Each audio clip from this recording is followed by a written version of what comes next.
안녕하세요, 미스토리입니다. 로버트 와인버그의 세 번째 수업입니다. 오늘 강의에서는 암세포가 증식하는 메커니즘에 대해 이야기했는데요. 조금 어려운 강의 내용이지만 오늘 수업으로 암에 대한 두려움이 조금은 줄어들 수도 있으니까 같이 한번 가볼까요? 로버트 와인버그의 위대한 수업, 암은 어떻게 증식하는가? 지금부터 시작합니다.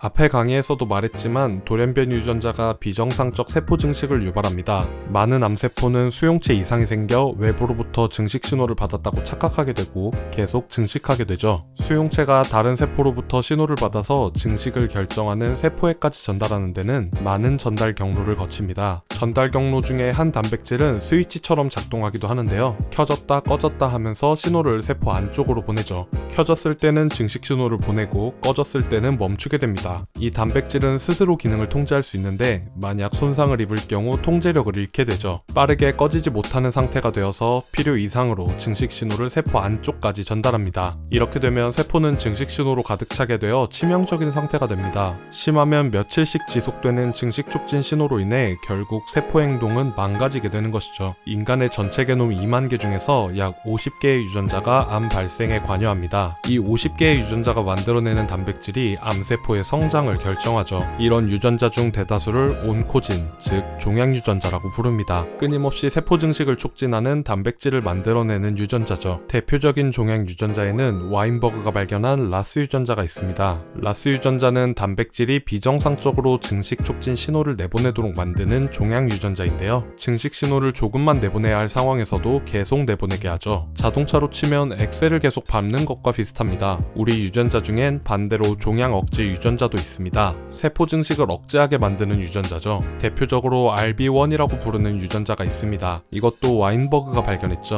RB1은 차로 따지면 브레이크 역할을 하는 유전자입니다. 증식 신호를 억제하는 역할을 하죠. 라스 유전자와 RB1 유전자, 이 두 유전자에 이상이 생길 때 세포는 무한하게 증식합니다. 브레이크 없이 엑셀만 밟는 유전자, 생각만 해도 끔찍하네요. 사실 세포 내의 신호 전달 경로는 엄청나게 복잡합니다. 단순하게 일렬로 신호를 전달하는 구조가 아니죠. 세포 안에서 신호를 처리하는 회로는 약 15억 년 동안 진화해 왔습니다. 세포는 오랜 시간 진화를 거치며 언제 증식하면 좋을지 스스로 판단하는 능력을 가지게 되었죠. 다양한 신호를 처리하고 여러 시행착오를 거친 결과입니다. 우리는 평생 1경번의 세포 분열을 겪습니다. 그렇기 때문에 돌연변이 유전자가 나타날 확률도 굉장히 높죠. 어쩌면 필연적인 결과일지도 모르겠습니다. 하지만 다행히도 우리 세포는 돌연변이에 저항할 수 있도록 진화해 왔습니다. 인간의 세포는 최소 5개 유전자에서 돌연변이가 생겨야 암세포처럼 증식한다고 하는데요. 만약 단 하나의 돌연변이로도 암이 생긴다면 우리는 생후 6개월 만에 온몸이 암세포로 뒤덮일 것이라고 와인버그는 말합니다. 그런 끔찍한 일을 막기 위해서 세포 안에는 복잡한 과정을 통해 암세포 발생을 막는 회로가 존재합니다. 하나의 암을 유발하는 유전자가 손상되었을 때 다른 경로를 통해 신호를 전달하는 방식을 사용할 수도 있고 해당 유전자의 신호를 차단할 수도 있습니다. 이런 다중통제 장치 덕분에 세포가 암세포가 되는 것을 막고 우리 생명을 유지할 수 있게 되는 것이죠. 이런 복잡성은 실제 암 생성 진행 과정에서도 확인할 수가 있습니다. 유전자 변화가 각각 종양 형성 과정에서 역할을 하는데 전부 망가진 것이 아니라면 중간에 차단할 수 있습니다. 게다가 암이 단계적으로 발전하려면 또 다른 유전자 변이가 필요하죠. 우리 몸은 생각보다 다양한 방어 체계를 구축하고 있습니다. 예를 들어 대장암의 경우 정상세포가 종양 초기 단계인 과형성 용종이 될 때는 종양 억제 유전자인 APC 유전자에서 변이가 일어나야만 합니다. 과형성 용종에서 선종으로 진행되려면 암 억제 유전자에서 DNA 메틸화가 일어나야만 하죠. 선종에서 암종,